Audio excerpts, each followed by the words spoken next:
karena Putri Kadita merupakan anak sematawayangnya yang telah dia jaga dan dia besarkan sendiri. Penolakan tersebut membuat Dewi Mutiara sangat marah dan pergi menemui seorang dukun.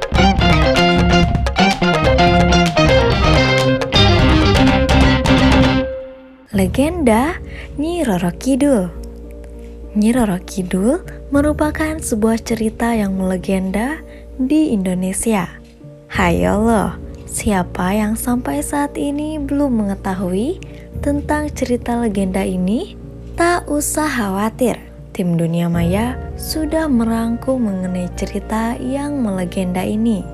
Sebelum memasuki ceritanya, alangkah lebih baiknya kita mengenal apa itu cerita legenda.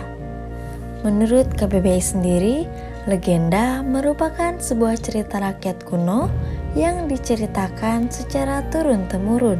Cerita yang dimaksud biasanya merupakan cerita yang ada kaitannya dengan peristiwa sejarah. Tetapi, cerita legenda tidak dianggap sebagai sebuah cerita yang sakral bagi sebagian masyarakat layaknya mitos. Menurut Jean Harold Brunfen dalam Dananjaya 2002, cerita legenda dibagi menjadi 4 kelompok legenda, yaitu legenda agama, legenda okultisme, legenda pribadi, dan legenda lokal.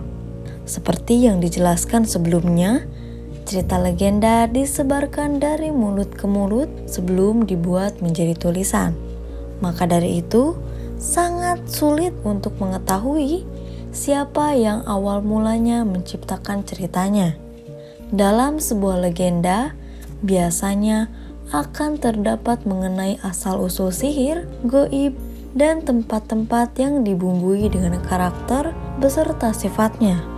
Bicara tentang cerita legenda dengan unsur gaib dan sihir, cerita legenda Nyi Roro Kidul pun termasuk ke dalam sebuah cerita yang di dalamnya memiliki unsur tersebut. Diceritakan, Nyi Roro Kidul merupakan anak dari seorang raja Pajajaran, yaitu Prabu Siliwangi ke-6. Pada masa itu, Prabu Siliwangi sedang menjabat sebagai raja di kerajaan Pajajaran. Sebagai raja, Prabu Siliwangi ke-6 mempunyai kebiasaan berburu hewan. Namun, pada saat itu, Prabu Siliwangi yang terlalu asik berburu terlalu jauh memasuki hutan, dan akhirnya Prabu Siliwangi tersesat pada saat itu.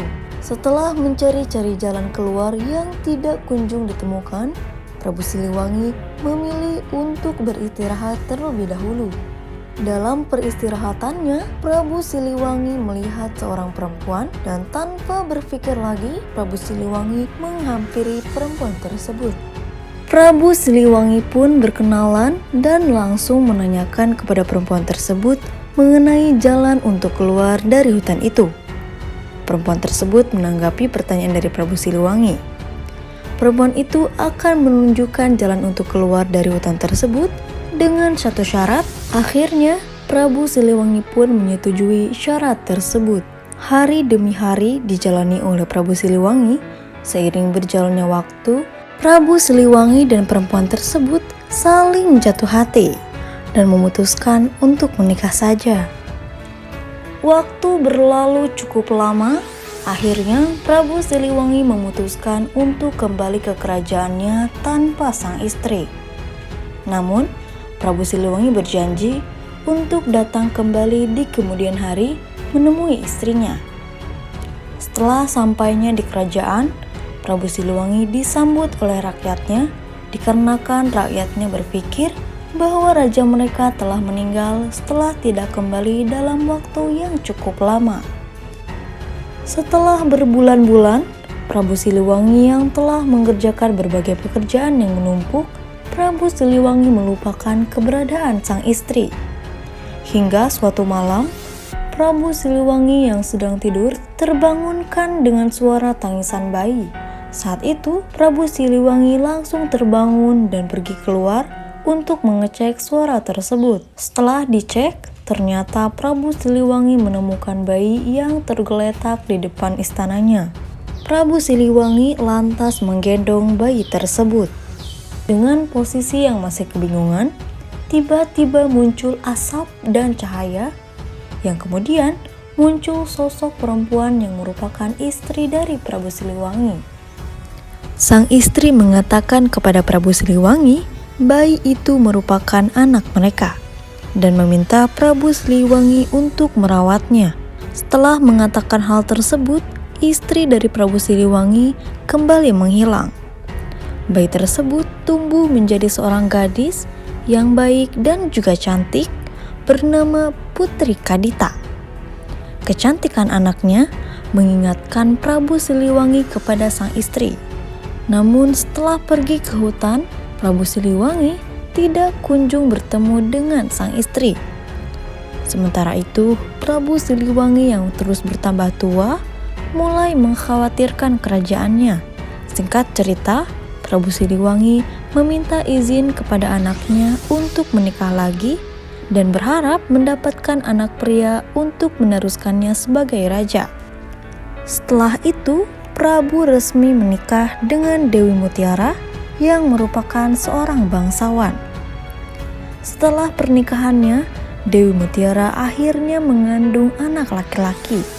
Akan tetapi, setelah kehamilannya, sifat Dewi Mutiara berubah menjadi ratu yang egois, pemarah, dan selalu ingin semua permintaannya dituruti oleh Prabu Siliwangi. Suatu saat, Dewi Mutiara meminta kepada Prabu Siliwangi untuk mengeluarkan Putri Kadita dari istana. Lantaran menurutnya, perasaan Prabu Siliwangi akan terbagi menjadi dua jika masih ada putrinya. Prabu Siliwangi pun menolak karena Putri Kadita merupakan anak sematawayangnya yang telah dia jaga dan dia besarkan sendiri. Penolakan tersebut membuat Dewi Mutiara sangat marah dan pergi menemui seorang dukun untuk membuat Putri Kadita keluar dari istana. Di suatu malam, Putri Kadita yang tertidur lelap tiba-tiba diselimuti asap tebal dan berbau busuk. Hingga suatu pagi, Putri Kadita bangun dan alangkah terkejutnya Putri Kadita melihat badannya sendiri berubah dan muncul bercak nanah. Prabu Siliwangi yang melihat kejadian tersebut akhirnya memanggil semua tabib untuk menyembuhkan putrinya. Namun sayangnya, tidak ada satupun tabib yang dapat menyembuhkannya. Sampai suatu saat, Dewi Mutiara meminta agar Putri Kadita untuk dikeluarkan dari istana kepada Prabu Siliwangi dengan alasan agar penyakit tersebut tidak menyebar ke seluruh orang yang ada di kerajaannya. Sang Prabu dengan berat hati menyetujui dan melepaskan anaknya Putri Kadita untuk pergi dari istana. Putri Kadita pun pergi dari istana dan memulai pertapaannya di hutan untuk mendapatkan petunjuk demi kesembuhannya. Di tengah pertapaannya, Putri Kadita mendengar bisikan dari ibunya untuk pergi ke pantai selatan. Setelah yakin dengan bisikan tersebut, Putri Kadita pergi ke pantai selatan dan setelah sampai di pantai, Putri Kadita kembali mendengar bisikan dari ibunya untuk menceburkan dirinya ke dalam air. Tanpa rasa ragu, Putri Kadita langsung menceburkan dirinya ke dalam air dan betapa ajaibnya penyakit kulit yang perlahan sembuh dan menghilang. Putri Kadita akhirnya memutuskan untuk tinggal di laut dan membangun kerajaannya sendiri dengan mengumpulkan ribuan pasukan. Dari situlah Putri Kadita dikenal sebagai Nyi Roro Kidul.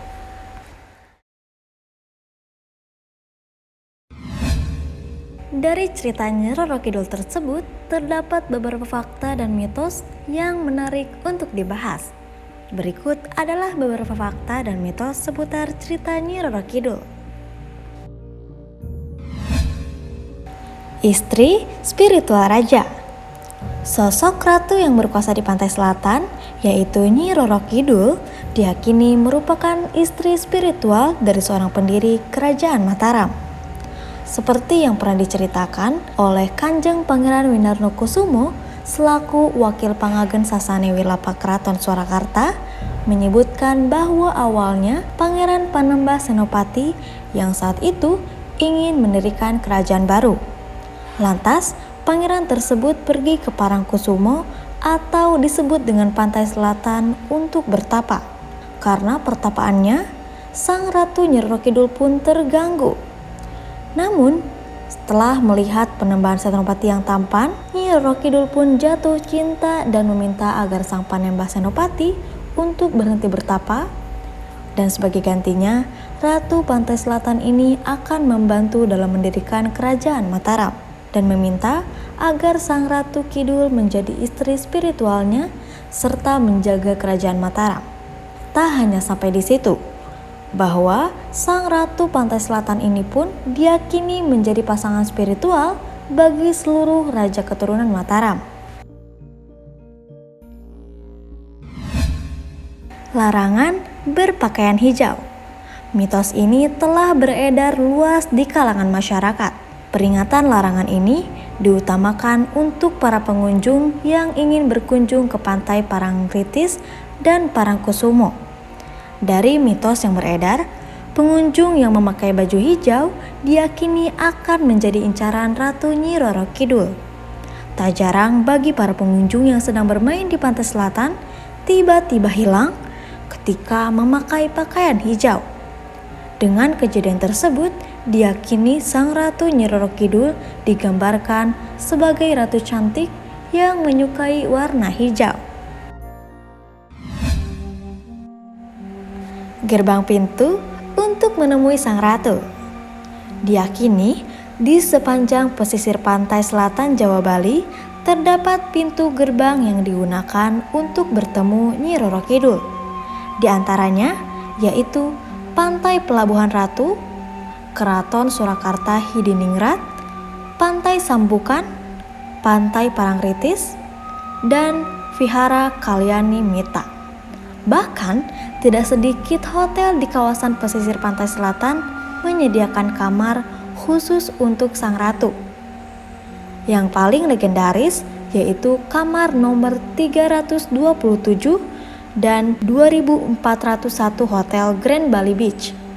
Konon, kamar tersebut selamat dari kebakaran besar yang terjadi pada tahun 1993 silam. Selain itu, ada satu kejadian serupa di mana salah satu kamar di Hotel Samudra Beach di Pelabuhan Ratu yang memajang lukisan Ratu Nyi Roro Kidul karya Basuki Abdullah.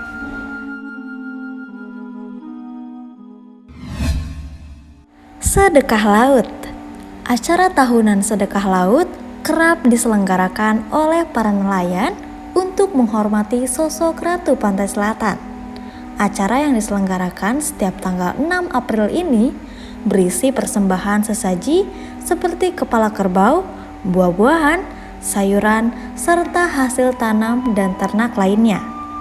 Dengan adanya upacara ini, mereka berharap diberi keselamatan saat berlayar dan mendapat hasil yang melimpah.